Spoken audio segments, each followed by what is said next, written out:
болмаса көргеніміз жоқ, ДНК қалай көрінеді? Мен сіздерге көрсетейін. Ол мұздатқышта сақталады. Оның алып бара жатқан ештеңесі жоқ. Міне бөлініп алынған ДНК осылай көрінеді. Мұны жай көзбен бақылау мүмкін емес. Суға ұқсайды. Иә, суға ұқсайды, мөлдір.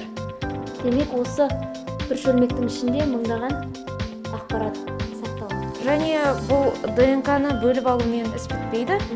Бірінші біз бұның сапасын анықтаймыз. Соны көру үшін келесі боксқа өтуді сұраймыз.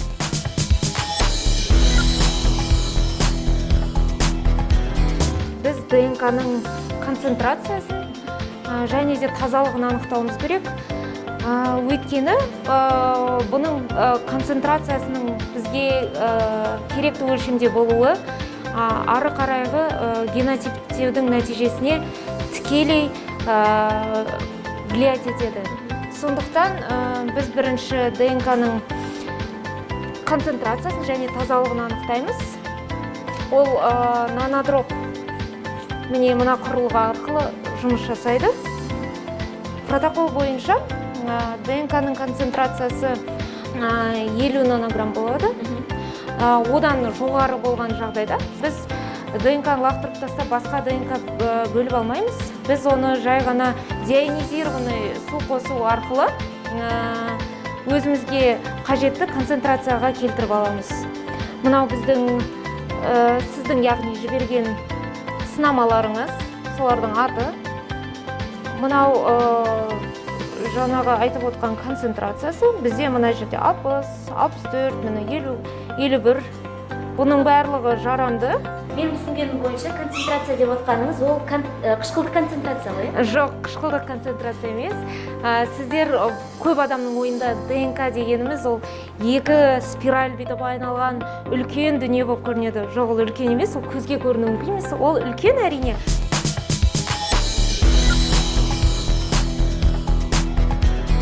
Біздің ДНК-мыз дайын, яғни концентрациясы және тазалығы барлығы сәйкес. Енді бұны ары қарай генотиптеуге даярлаймыз. Бұны арнайы мастермикс деп аталатын сұйықтықпен екеуін бірдей соотношениеда жаңағы өзіміздің плашкаға құямыз. Бізде міне плашка дайын. Мұнда ДНК және мастермикс. Бұны біз центрифугаға саламыз.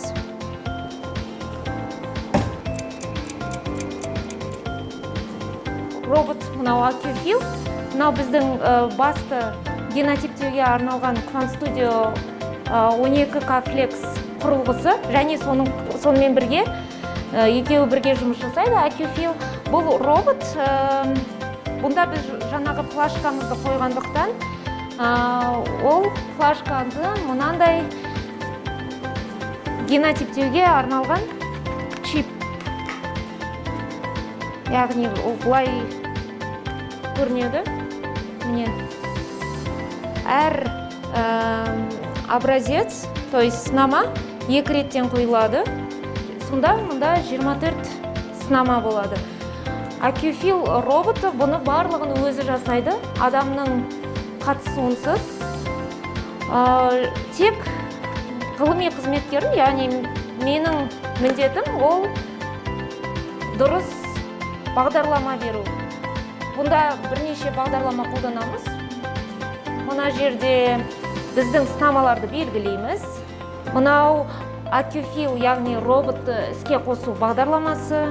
Бұл жерде міне жаңа айтып өттім ғой сіздерге. Біздің үлкен плашка қойылады, және де мынау чип қойылады. Мынау плашкадағы ДНК-ны және мастермиксті жаңа біз дайындаған мынандай кішкентай саңылауларға құю үшін адамның қолы жеткіліксіз, және де адам жасай алмайды. Бұны акюфил, яғни робот жасайды. Барлығын қойып болған соң, біз чипті құрылғыға саламыз. Содан соң 4 сағаттан соң біздің нәтижелер дайын болады. Ол мынандай түрде көрсетіледі. Мен сіздерге көрсетіп өтейін. Мынау біздің сынамалар. Мынау жаңағы айтып отқан сниптар, яғни SMP. Және қай жерде орналасқан, міне аллельдер. бұл нәтижелердің барлығы басқа құрылғыға көшіріліп, содан соң бірден бұзаудың әкесін, яғни бұқаны анықтап, оларға сәйкесінше мынандай генетикалық паспорт беріледі.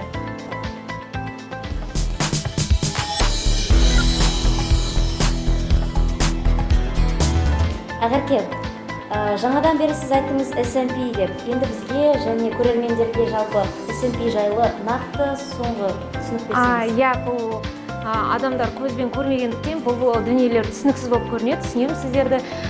SMP деп отқанымыз бір нуклеотидті полиморфизм. Яғни біз ДНК жіптерін былай ашқан кезде, міне көріп тұрсыздар, ашқан кезде әріптер, ол әріптер аллельдер деп аталады.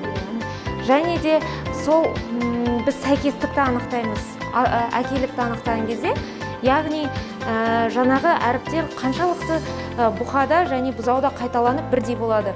Сіздерде былай бола ма? Мысалға, екі спиральді алып, ортасынан бөліп, екеуін бірге қарайсыздар ма, әлде бір спиральді ғана қарайсыздар? Бір спиральді, өйткені бұқаныңқы бөлек және бұзаудыңқы бөлек, екеуіңкі бөлек салыстырамыз. Жаңа айтып өттік қой, екі сынама болады. Тізбекті бөлмейсіздер демек? Жоқ, 120 сынып бойынша, яғни әріптердің тізбегі бойынша біз анықтаймыз әкелікті. 120-ның 5 сәйкестікке дейін ол допустимый болып саналады. Яғни біз оларға мынандай генетикалық паспорт береміз. Яғни мынау бұзаудың әкесі бұқа, ангус немесе герефорд тұқымына жатады деген. Ал 5-ден жоғары болса, өкінішке орай паспорт ала алмайды, және де ол демек ол бұзаудың әкесі, ол біз қарастырып отқан бұқа емес. Сондай. Және де бұл сертификатты паспорт алып не істейді деген сұрақ туындайды фермерлер. Оны жаңағы ауыл шаруашылығы министрлігіне өтініш беру арқылы субсидия ала алады. Егер жануар асыл тұқымдылығын дәлелдесе. Сіздерге түсінікті болу үшін мен осы циклды толығымен түсіндіріп өтсем. Яғни мұнда отбор проб, ветеринарлық дәрігер немесе сол фермада қызмет ететін зоотехниктар бізге сынамаларды жинап береді. Ол мен айтып өткендей шаш түктері болуы мүмкін, қан болуы мүмкін, және де сперма болуы мүмкін. Бізге көбінесе шаш түктеріне келеді. Тек сол үш нәрседен ғана тексере ма әлде? Үш нәрседен, және де ушные выщипы сынамалар біздің зертханаға жеткізіледі. Конвертпен болып түйіліп және көрсеткендей, мұнда жануардың идентификациялық номері және де палатаның аты көрсетіледі. Содан соң жаңағы процесс жүреді. ДНК бөліп алу, одан соң генотиптеуге даярлау және генотиптеу. Содан соң шыққан нәтижелерді обработка жасап, ИАС аналитикалық жүйесінде тіркейді, және де жануар иеленушіге, фермерге мынандай сертификат беріледі. Бұл сертификат, айтып өтейін, әкелік анықталған жағдайда, анықталмаған жағдайда да беріледі. Бірақ мұнда жазылады. Анықталған немесе анықталмаған. Жалпы анықталған жағдайда малдың құндылығы өседі? Иә.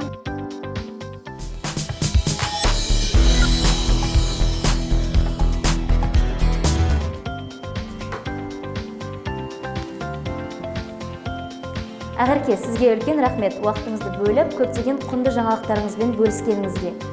Көрермен, ендеше бағдарламамыздың келесі санында жүздескенше.